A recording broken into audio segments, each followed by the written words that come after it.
J'ai regardé, hein, parce que...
Journée nationale du souvenir et de recueillement à la mémoire des victimes civiles et militaires de la guerre d'Algérie et des combats en Tunisie et au Maroc. 19 mars 2013. Pour la première fois, un représentant de la FNACA, M. Henri Bourrier, et un membre du conseil municipal des jeunes vont monter des couleurs françaises sur le mât qui a été installé par la municipalité à la demande des anciens combattants. Attention pour les couleurs, envoyez.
Lecture du message de la FNACA par M. Fernand Cambra, président du comité local.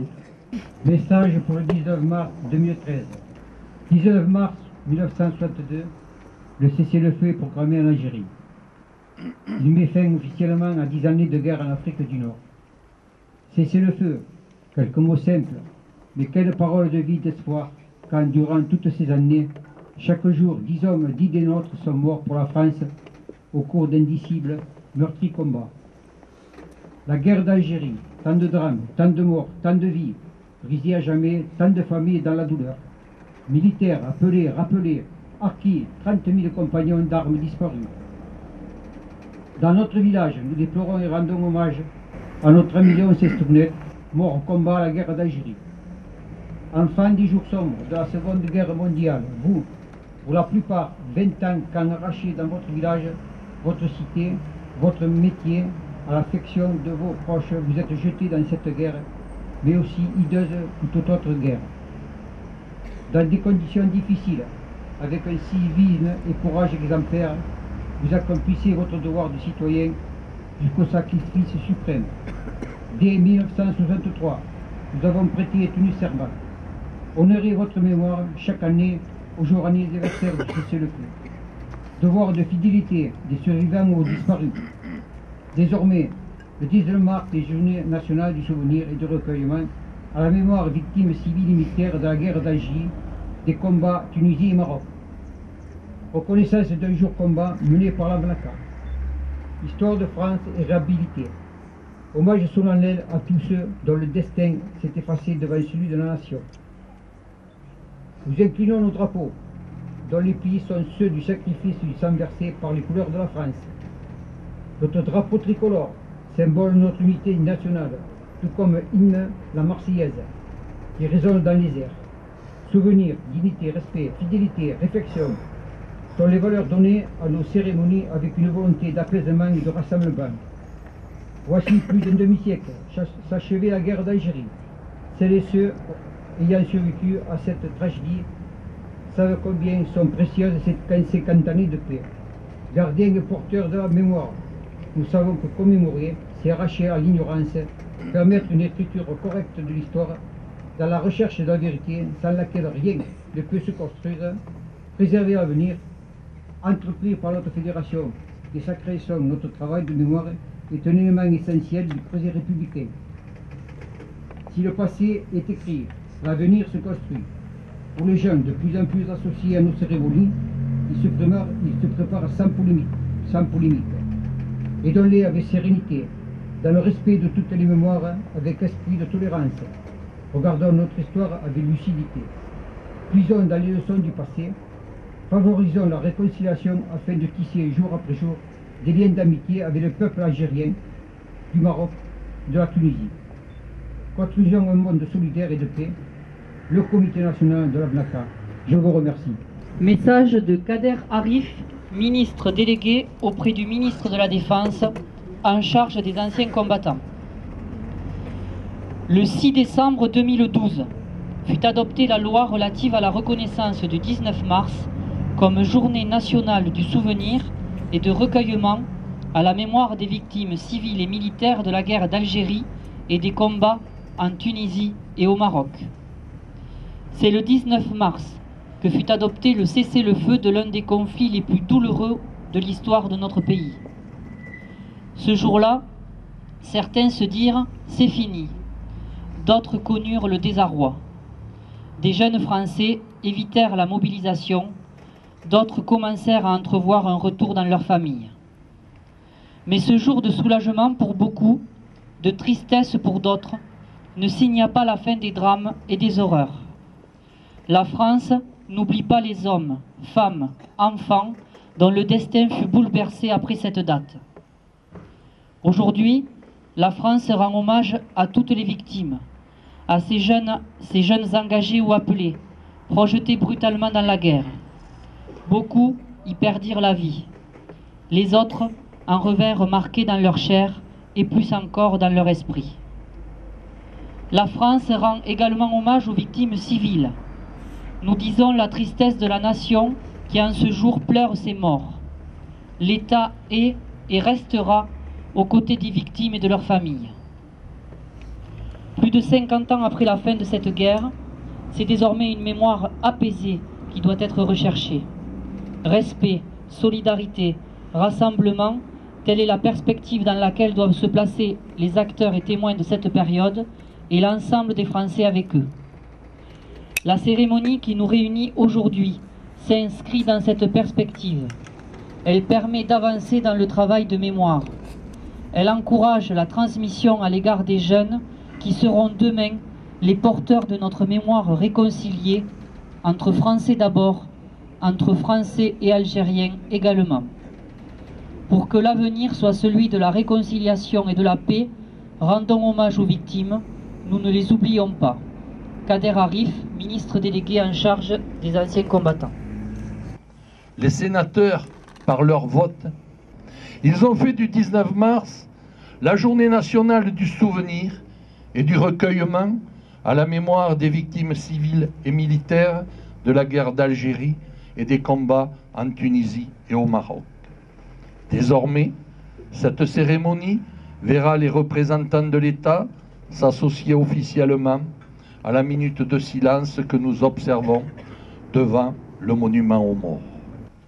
Ce conflit fut longtemps considéré comme une guerre sans nom. Il dura de 1954 à 1962, date du cessez-le-feu, issu des accords d'Évian, et fut suivi, hélas, de nombreux drames, disparitions, attentats, exécutions, règlements de comptes. Il est temps maintenant de penser à tous ceux qui, de la Toussaint sanglante au massacre d'Oran, ont payé de leur vie l'indépendance algérienne, en tout ou simplement pour servir la France. Il importe aujourd'hui d'instaurer un devoir de mémoire à la hauteur des sacrifices endurés et de rendre un hommage à toutes les victimes civiles et militaires. C'est le moment pour nous, Bessanaises, Bessanais, d'avoir une pensée pour notre ami Léon Sestourné tombé au champ d'honneur, pour sa famille, pour tous ceux, harkis ou pieds noirs à l'époque, Bessanais aujourd'hui, qui ont vécu ce pénible drame de l'histoire. Il est vrai que l'histoire ne semble pas la même selon que l'on ait été soldat rapatrié ou harki. Pourtant, la somme de tous ces souvenirs individuels rassemblés, la douleur et l'incompréhension doit naturellement aboutir à partager un même moment de recueillement. C'est mon souhait le plus profond. 2 médailles vont être remises lors de cette cérémonie. Monsieur Guy Abella. Monsieur Guy Abella, appelé de la classe 1959 2B, affecté à FN au 8e RPIMA, a fait plusieurs sauts et a obtenu son brevet de parachutiste. Il a participé aux opérations et maintien de l'ordre dans le Constantinois. Après 24 mois de service national, il termine en qualité de caporal. Aujourd'hui, M. Fernand Cambra, président de la FNACA, va lui remettre la médaille de reconnaissance de la nation.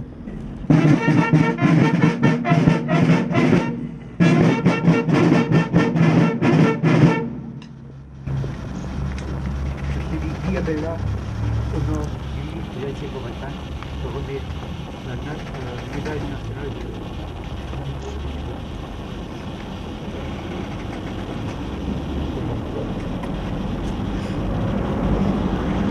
Je demande maintenant à M. Francis Pedra de se placer également au centre du parvis. M. Francis Pedra, membre du bureau du comité local de la FNACA, ancien combattant de la guerre d'Algérie, en qualité de brigadier chef, après plusieurs années dans l'association, reçoit aujourd'hui la médaille de porte-drapeau.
Merci à tous d'être présents.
La prochaine fois.